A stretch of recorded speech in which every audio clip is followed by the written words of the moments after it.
क्या आपने कभी सोचा है कि अरबों ग्रह, तारे और गैलेक्सी होने के बाद भी हम आज तक पृथ्वी के अलावा कहीं भी जीवन की खोज नहीं कर सके हैं।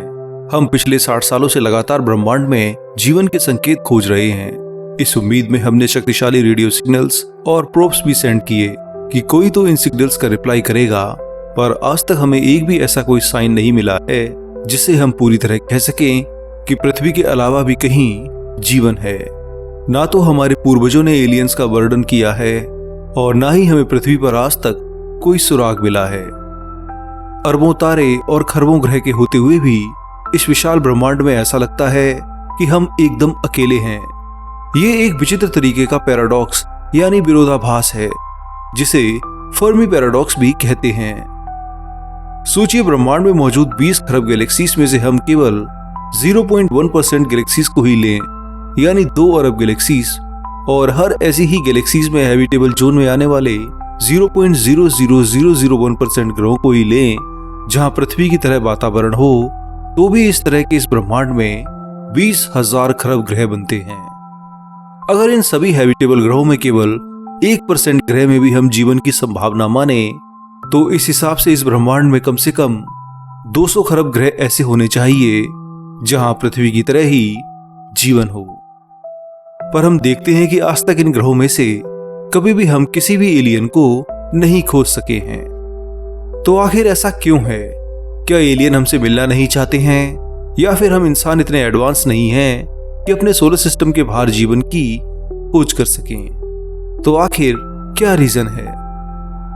तो दोस्तों, आज इसी बात को जानने के लिए आप इस वीडियो को पूरा जरूर देखिए, क्योंकि आज मैं आपको कुछ ऐसे रीजन बताऊंगा जो हमें एलियन से मिलने से आज तक रोकते रहे। पर अब जिस तरह से हम एडवांस हो रहे हैं और नई टेक्नोलॉजीज पर काम कर रहे हैं, तो जल्दी ही हो सकता है कि मानव सभ्यता पहली बार किसी एलियन से कांटेक्ट कर ले, या फिर एलियन सभ्यता के सिग्नेचर्स को ब्रह्मांड में पकड़ सके, जो पहली बार फर्मी पैराडॉक्स का आंसर भी हो। तो सीट बेल्ट पहन लीजिए और चलिए मेरे साथ एलियंस की खोज में एक और अद्भुत ब्रह्मांड की यात्रा पर, जहां हम कई रीजंस के साथ फर्मी पैराडॉक्स को सुलझाने की कोशिश करेंगे। एलियंस को खोजने में सबसे पहले हमारे दिमाग में आता है, क्यों ना उन्हें स्पेस में सिग्नल भेजे जाएं।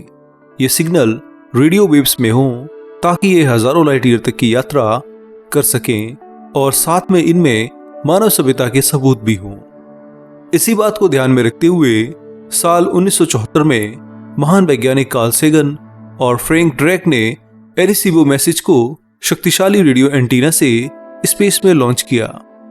इस सिग्नल का टारगेट था 25,000 लाइट ईयर दूर मैसायर 13 स्टार क्लस्टर। हालांकि यह सिग्नल आज भी अपनी यात्रा कर रहा है, पर ऐसे ही हजारों रेडियो सिग्नल्स सेटी संस्था सर्च फॉर एक्स्ट्राटेरेस्ट्रियल इंटेलिजेंस ने उस समय स्पेस में भेजे थे, पर आज तक एक का भी रिप्लाई हमें नहीं मिला है, जिससे ऐसा लगता है कि शायद हम ब्रह्मांड में अकेले ही हैं। पर नई रिसर्च और वैज्ञानिक इस बात को अलग तरीके से समझते हैं। उनका मानना है कि हमारे पास एलियंस को रेडियो मैसेज के जरिए डिटेक्ट करने की बहुत छोटी विंडो होती है। एलियन सिविलाइजेशन अगर एडवांस है तो बहुत तेजी से टेक्नोलॉजिकल विकास करती हैं, जिसे टेक्नोलॉजिकल एक्सेलरेशन कहा जाता है। सोचिए, हमें रेडियो का आविष्कार किए हुए बमुश्किल 100 साल हुए हैं, और आज हम इंटरनेट, फाइबर ऑप्टिक्स और एआई की बात करते हैं।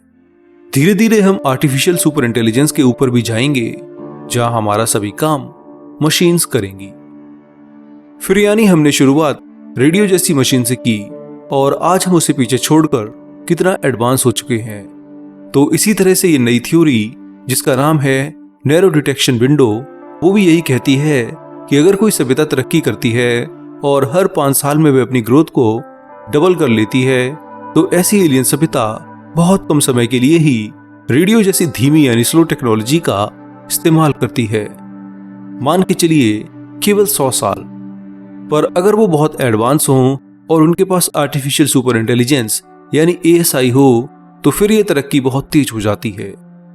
ऐसी सभ्यताएं हर एक साल में अपनी टेक्नोलॉजिकल ग्रोथ को डबल कर लेती हैं, तो उनके लिए ये डिटेक्शन विंडो घटकर केवल 20 साल ही रह जाती है। यानी ये केवल 20 साल तक ही रेडियो जैसी टेक्नोलॉजी को शुरुआती फेज में यूज करती हैं। इसके बाद वे ऐसी एडवांस टेक्नोलॉजी पर आ जाती हैं जिनकी हम कल्पना तक नहीं कर सकते हैं। तो ऐसे में हमारे पास इस एडवांस सभ्यता को खोजने और उनसे कांटेक्ट करने के लिए केवल 20 साल का विंडो होता है। पर ब्रह्मांड में तारों की दूरी इतनी होती है कि जब तक हमारे सिग्नल उनके पास जाते हैं तो वो कोई वैल्यू नहीं रखते हैं या फिर उन पर कोई गौर नहीं करता है। इसलिए आज तक हमें रेडियो वेव्स के जरिए कोई भी सभ्यता नहीं मिली है। हमारे सिग्नल अभी भी ब्रह्मांड में भटक रहे हैं। सोचिए, अरेसीबो मैसेज जो कि 25,000 लाइट ईयर दूर जाने वाला है, अगर किसी भी तरह 25,000 लाइट ईयर दूर चला गया और वहां पर मौजूद किसी एलियन सभ्यता जो रेडियो कम्युनिकेशन का इस्तेमाल करती है, उसने इस मैसेज को डिटेक्ट करके उसका रिप्लाई पृथ्वी पर भेजा, तो उन्हें भी इस नैरो डिटेक्शन विंडो का सामना करना पड़ेगा।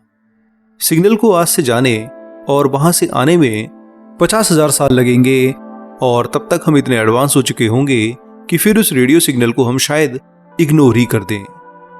तो इस तरह ना वो हमें खोज पाएंगे और ना ही हम उनके बारे में कभी जान पाएंगे। खैर, इस नैरो डिटेक्शन विंडो का तो हम कुछ नहीं कर सकते हैं, पर और दूसरे तरीकों से आप पक्का एलियंस को खोज सकते हो। आइए अब चलते हैं हीट डिटेक्शन मेथड की ओर। ये तो आप जानते हैं कि ब्रह्मांड का एक नियम है कि कितनी भी एडवांस मशीन बना लें, वो हीट जरूर पैदा करेगी। आप अपने फोन और कंप्यूटर को ऑन करते हैं तो उनमें भी आपको हीट महसूस होती है। तो थर्मोडायनेमिक्स के हिसाब से हर काम को करने में हीट प्रोड्यूस होती है। बस हमें स्पेस में इस हीट सिग्नेचर को ही खोजना है। अगर कोई एडवांस सभ्यता होगी जो हमसे ज्यादा टेक्नोलॉजिकल स्मार्ट हो, तो वो कोई ना कोई विशाल मेगा स्ट्रक्चर जरूर बनाएगी जिससे वे अपनी एनर्जी की डिमांड को पूरा कर सके। इसका सबसे बेस्ट एग्जाम्पल टाइप 2 सिविलाइजेशन है, जो पूरी तारे की एनर्जी को यूज करने के लिए डायसन स्फीयर जैसे मेगा स्ट्रक्चर बनाती हैं। तो इतने विशाल मेगा स्ट्रक्चर को यूज करने पर उसमें हीट जरूर रिलीज होगी और ये हीट कई लाइट ईयर्स तक में दिखाई देगी। बस हमें एक विशाल इंफ्रारेड टेलीस्कोप लेना है और इस तारे को ट्रैक करके ऑब्जर्व करना है जिसमें हीट रिलीज होती हुई दिखाई दे रही है। अगर तारे के आसपास एवरेज टेम्परेचर से ज्यादा टेम्परेचर होगा और तारे की लाइट भी काफी डिम होगी, तो हम समझ सकते हैं कि पक्का कोई एडवांस एलियन सभ्यता उस तारे को यूज कर रही है। खैर, हीट के अलावा पॉल्यूशन भी हमारी एलियंस को खोजने में मदद कर सकता है। अगर किसी प्लेनेट के एटमॉस्फेयर में नाइट्रोजन डाइऑक्साइड या CFCs जैसी गैसेस बनती हुई दिखाई दें जो कि नेचर में नहीं बनती हैं, तो इसका मतलब हो सकता है कि उस ग्रह पर इंडस्ट्रियल काम हो रहा है, जिस वजह से नाइट्रोजन और कार्बन की ये गैसेस बन रही हैं। इसी पॉल्यूशन की मदद से एलियंस भी हमें खोज सकते हैं। मानव सभ्यता अब टेक्नोलॉजी के उस स्तर पर है कि पृथ्वी के भारी एटमॉस्फेयर में ये पॉल्यूटेड गैसेस आसानी से दिखाई देती हैं। तो बस किसी भी शक्तिशाली टेलीस्कोप यानी जेम्स वेब या उससे ताकतवर किसी भी टेलीस्कोप से एलियंस को हमारे ग्रह की स्पेक्ट्रोस्कोपी करनी है और इन गैसेस को डिटेक्ट करना है। इसके बाद वो हमारे प्लेनेट को एक ऐसे प्लेनेट की कैटेगरी में रख सकते हैं जहां पक्का जीवन है। हालांकि सबसे बड़ी दिक्कत इस तरह के ग्रहों को खोजने की है। हमें अब तक जितने भी ग्रह मिले हैं उसमें से ज्यादातर गैसीय ग्रह हैं और जो रॉकी प्लैनेट्स हैं उनमें हमें इस तरह की कोई गैस नहीं मिली है। इसलिए अब हम अपने तीसरे मेथड की ओर जाने वाले हैं जो और ज्यादा सटीक तरह से एलियन सभ्यता को खोज सकता है। अरबों तारे और ग्रहों में से किस ग्रह पर जीवन हो सकता है, इसका अनुमान लगाना इंसानी दिमाग के लिए बहुत मुश्किल है। सोचिए, अगर हम 1 करोड़ ग्रहों को ही कैटालॉग बना लें और मैनुअली हर एक प्लेनेट की प्रॉपर्टीज को खुद से पढ़ के देखें, तो ऐसा करने में ही हमें 10 साल लग जाएंगे। तो इस प्रॉब्लम को सॉल्व करने के लिए हम AI का यूज कर सकते हैं, जो इन करोड़ों ग्रहों के डेटा के अलावा पुराना डेटा भी पढ़कर कई नई डिटेल्स बता सकता है। इसी को ध्यान में रखते हुए सेटी यानी सर्च फॉर एक्स्ट्राटेरेस्ट्रियल इंटेलिजेंस ने हाल में ही एनवीडिया के साथ पार्टनरशिप करके AI से पुराने डेटा को स्कैन किया और ऐसे सिग्नल्स ढूंढे जो इंसानों ने मिस कर दिए थे। इससे सेटी के सिग्नल्स डिटेक्शन की क्षमता 600 गुना तक बढ़ गई इसकी मदद से कई स्पेशल टेलीस्कोप के डेटा को एनालाइज करके ऐसे प्लैनेट्स और सिग्नल्स पकड़े जा सकते हैं जो एलियन लाइफ के संकेत देते हैं। कुछ रिसर्चर इस मेथड को बहुत सटीक भी मानते हैं। अगर एलियंस हमसे एडवांस होंगे और हमसे बेहतर होंगे तो हम एआई की मदद से उनसे डिजिटली बात कर सकेंगे और उनके बराबर या तेज प्रोसेसिंग भी कर पाएंगे, जो इंसानी दिमाग के बस की बात नहीं है। इसलिए हो सकता है कि भविष्य में हमारी जगह हमारी मशीन्स एलियंस को खोजें। खैर, ये आइडिया फ्यूचर में बहुत तेजी से काम करेगा, क्योंकि जैसे जैसे हम ASI यानी आर्टिफिशियल सुपर इंटेलिजेंस के करीब जाएंगे तो हम तब बहुत से एलियंस प्लैनेट्स को खोज सकेंगे। खैर, इससे आगे बढ़ें तो एक और तरीका है जिससे वैज्ञानिक फर्मी पैराडॉक्स को सॉल्व कर सकते हैं। अगर आप ध्यान से देखें तो जब हमने पहली बार किसी एक्सोप्लैनेट को खोजा था तो वे ऐसे ग्रह थे जो कि एक पल्सार यानी न्यूट्रॉन स्टार की परिक्रमा कर रहे थे, या फिर हॉट जुपिटर थे यानी जुपिटर जितने विशाल ग्रह जो अपने तारे की बहुत ही पास से परिक्रमा करते हैं। इस तरह के दोनों अनस्टेबल सिस्टम में हमने पहली बार किसी दूसरे ग्रह को खोजा था। तो इसी तरह वैज्ञानिक भी मानते हैं कि एलियन सभ्यता को भी ऐसे ही अनस्टेबल फॉर्म में खोजा जा सकता है। हो सकता है कि हमें वो पहली बार जब डिटेक्ट हों तो वो अपने विनाश की कगार पर हों या फिर खुद का विनाश कर चुके हों। इस विनाश से फैली तबाही को हम आसानी से डिटेक्ट कर सकते हैं, क्योंकि ऐसे प्लैनेट दूसरे शांत प्लैनेट से एकदम अलग होंगे जिन्हें हमारा एआई सिस्टम आसानी से डिटेक्ट कर लेगा। इन सब के अलावा दूसरा तरीका ये भी है कि हम सोलर सिस्टम में एंटर करने वाले इंटरस्टेलर ऑब्जेक्ट्स को भी ट्रैक करें और कम समय में उन पर प्रोब्स भेजकर उन्हें पास से ही ऑब्जर्व भी कर पाएं। जब साल 2017 में पहला इंटरस्टेलर ऑब्जेक्ट ओमुआमुआ आया था, तब हमने पहली बार देखा कि ये कोई आम पत्थर नहीं था। ये लंबा और पतला था और इसकी सबसे अजीब बात यह थी कि इसने सूरज के पास जाकर अपनी रफ्तार बढ़ा ली, वो भी बिना किसी धुएं या गैस के, जो कि किसी भी कॉमेट में दिखाई नहीं देता है। नॉर्मल कॉमेट्स में गैस निकलती है, लेकिन ओमुआमुआ में कोई गैस नहीं दिखी। कुछ वैज्ञानिक कहते हैं कि ये एलियंस का एक स्पेस प्रोब या टूटा हुआ लाइट सेल भी हो सकता था। पर ओमुआमुआ को हम ज्यादा ऑब्जर्व नहीं कर सके।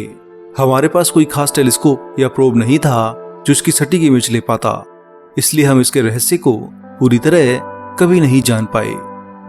खैर, इस समय तक 3 ऐसे इंटरस्टेलर ऑब्जेक्ट्स हमने ट्रैक किए हैं, पर अभी तक हमें एलियन लाइफ का कोई भी संकेत इनमें नहीं मिला है।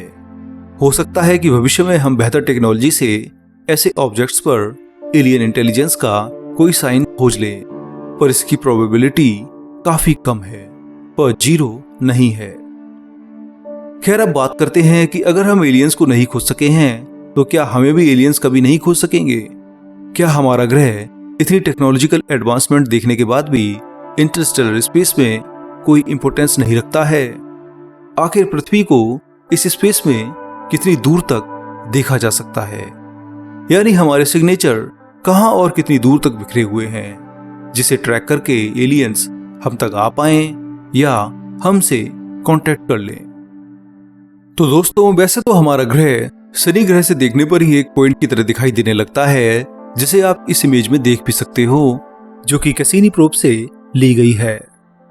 पर जब बात हमारे प्लैनेटरी नेटवर्क यानी स्पेसिफिक रेडार सिग्नल्स की आती है, तो हमारी रीच 12,000 लाइट ईयर तक पहुंचती है, जहां तक के लिए हमने अपने रेडियो सिग्नल्स सेंड किए हैं। वहीं बात करें रेडियो लीकेज की, यानी हमारे मोबाइल नेटवर्क से लीक हो रहे सिग्नल्स की, तो उनकी रीच 4 लाइट ईयर तक हो सकती है। यानी अगर इतनी दूर कोई एलियन स्पेसशिप है तो वह हमारे मोबाइल नेटवर्क की इस लीकेज से कम पृथ्वी के बारे में जान सकता है, जो सच में हैरान कर देता है। खैर, वहीं जो हमने तरक्की की है और लगातार प्रदूषण किया है, वो भी एलियंस को करीब 6 लाइट ईयर दूर तक दिखाई दे सकता है।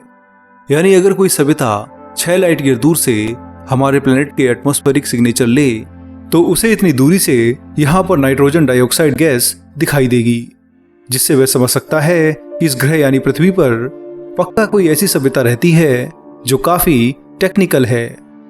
तो इन तरीकों से एलियंस हमें भी डिटेक्ट कर सकते हैं और हमें सिग्नल भी भेज सकते हैं। इस असीमित ब्रह्मांड में कोई भी किसी को खोज सकता है, पर अरबों ग्रह और तारों और उनके बीच जो लाइट ईयर्स की दूरी है वो हमें हमेशा ऐसा महसूस कराती है कि इस ब्रह्मांड में केवल हम ही हैं और दूसरी कोई सभ्यता एग्जिस्ट नहीं करती है। खैर, जो भी हो सकता है कि भविष्य में हम एलियन से जरूर कांटेक्ट करेंगे, जिससे हमारी पूरी मानव सभ्यता की दिशा ही बदल जाएगी। तो फिलहाल दोस्तों, इस वीडियो में इतना ही। यहाँ हमने एलियंस को खोजने के नए तरीकों पर विचार किया है और समझा है कि कैसे नई एडवांस टेक्नोलॉजी से हम एलियन सभ्यता को डिटेक्ट कर सकते हैं। अब अगले वीडियो में मैं आपको एक ऐसे सिनारियो की ओर लेकर जाऊंगा जहां हम बात करेंगे कि अगर सच में एलियन सभ्यता से हम कांटेक्ट कर लेंगे और उनका सिग्नल भी हमें रिसीव हो जाएगा, तो फिर सेटी का प्रोटोकॉल क्या होगा, वो क्या करेंगे और वैज्ञानिक किस तरह से उस सभ्यता को पृथ्वी पर बुलाएंगे। ये सब इस वीडियो के अगले पार्ट में मैं आपको बताऊंगा। फिलहाल तब तक के लिए आप इस वीडियो पर जमकर कमेंट कीजिए और साथ में फर्मी पैराडॉक्स को सॉल्व करने के नए तरीके भी बताइए। तो इसी के साथ मुझे दीजिए इजाजत। अब मैं आप लोगों से मिलूंगा अगले हफ्ते एक और मजेदार वीडियो के साथ। तब तक के लिए नमस्कार, जय हिंद, आपका दोस्त शिवम।